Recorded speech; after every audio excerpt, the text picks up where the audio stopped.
Bismillahirrahmanirrahim. Assalamualaikum warahmatullahi wabarakatuh. Kembali bersama saya Dr. Rado. Kita masuk bersama Rado Institute tentunya. Kita coba masuk kepada bahan ajar statistik matematika. Masuk kita kepada bab estimasi parameter dengan metode momen. Nah, yang dimaksud dengan estimasi parameter adalah tentu memberikan suatu nilai kepada parameter suatu fungsi densitas peluang untuk variabel acak X kontinu. Contoh misalnya kita memiliki fungsi densitas peluang eksponen. Oke, Fx sama dengan 1/beta eksponen min X per beta. Untuk beta, untuk X besar dari 0. Nah, yang dimaksud dengan mengestimasi parameter, kita ingin menentukan nilai parameter beta dalam fungsi densitas peluang tersebut.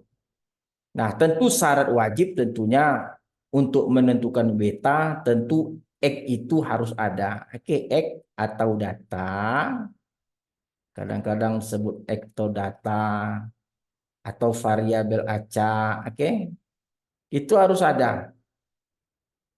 Oke, variabel acak harus ada. Mungkin data kecepatan hujan per hari, mungkin data kecepatan angin, data suhu, dan seterusnya. Wajib ada kalau untuk menentukan parameter. Nah, kita sekarang fokus kepada teknik untuk mendapatkan atau mengestimasi parameter dengan menggunakan metode momen. Karena metodenya ada beberapa ya, ada metode maksimum likelihood, ada Bayesian, ada L momen, ada Q momen, ada LQ momen, banyak metodenya. Kita fokus ke metode momen. Konsep metode momen tentu artinya kita harus mengetahui dulu momen dari fungsi densitas itu apa. Jadi momen ekspektasi X pangkat K ini adalah disebut dengan momen ke K, XK, X pangkat K itu sama dengan integral X pangkat K Fx dx. dx. Dari min tak hingga sampai tak hingga jika X-nya tentu di dalam min tak hingga sampai tak hingga. Nah, dikatakan momen ini adalah momen ke K.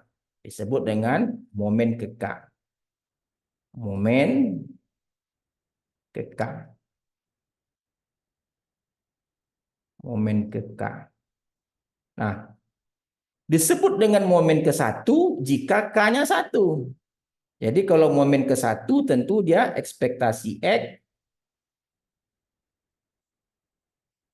sama dengan integral min tak hingga sampai tak hingga Fx X kali Fx dx. Sorry.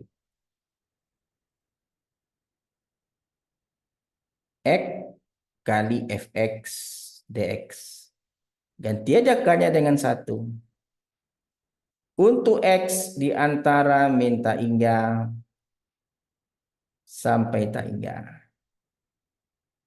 Oke.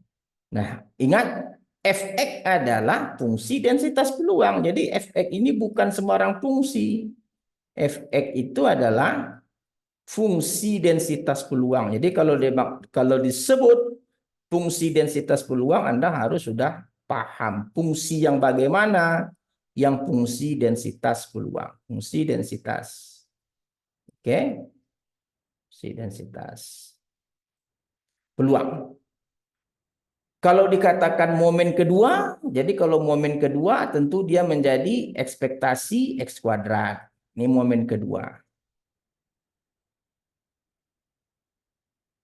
Sama dengan integral X kuadrat Fx. Nah, ini momen kedua. Oke, min tak hingga sampai tak hingga dx. Nah, hubungan antara momen kedua dengan momen ke satu itu kita sebut dengan variasi X. Oke. Di mana variasi X itu adalah ekspektasi X kuadrat atau momen kedua dikurang dengan momen ke-1 dikuadratkan. Nah, jadi operasi dia. Nah, jadi metode momen kita fokus kepada apa itu momen ke-1, apa itu momen kedua, dan apa itu variasi X. Contoh misalnya kita mau membahas tentang fungsi densitas eksponen seperti sebelumnya. Fx sama dengan 1/beta eksponen min X per beta. Dx untuk X besar dari 0. Nah, momen ke-1 ekspektasi X sama dengan integral, karena dia besar dari 0, tentu 0 sampai tak hingga X dikali 1/beta dikali eksponen min X per beta. Dx. Nah, kita keluarkan 1/beta,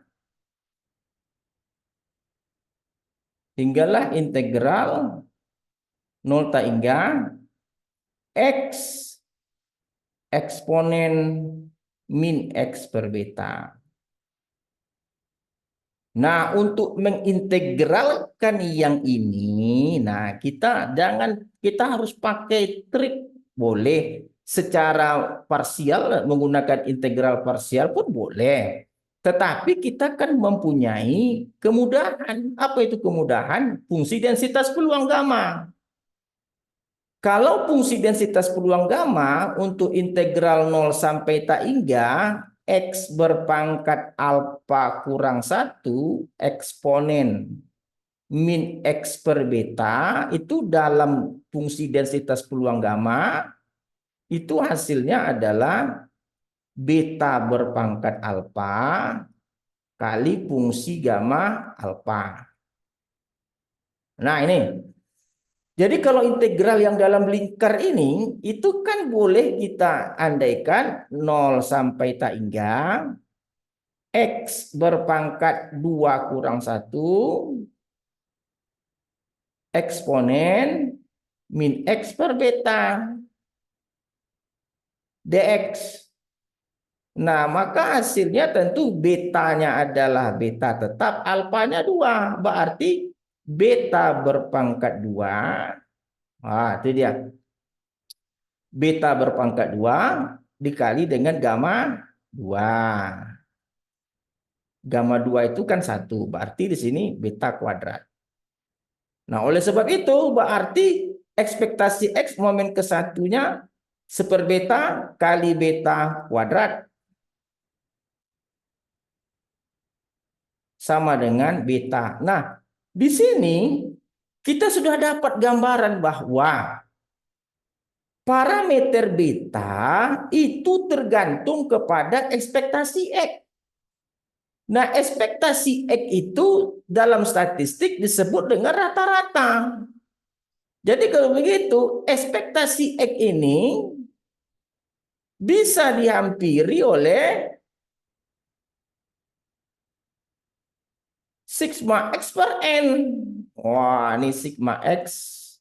Jumlah banyak data per jumlah data per banyak data. Oke? Jadi kalau begitu, kita telah mengambil kesimpulan bahwa dalam eksponen untuk mencari beta itu cukup ambil rata-rata data. Ambil rata-rata data. Nah, ini aja betanya dapat dicari dengan ambil rata-rata data. Karena tadi kita tahu bahwa ekspektasi X itu adalah beta. Dan kita tahu bahwa ekspektasi X itu adalah X garis atau nu. Oke. Atau sama dengan sigma X per N. Nah, inilah dia estimasi nilai beta untuk fungsi densitas eksponen. Oke, saya rasa kita jumpa lagi pada sesi berikutnya. Assalamualaikum warahmatullahi wabarakatuh.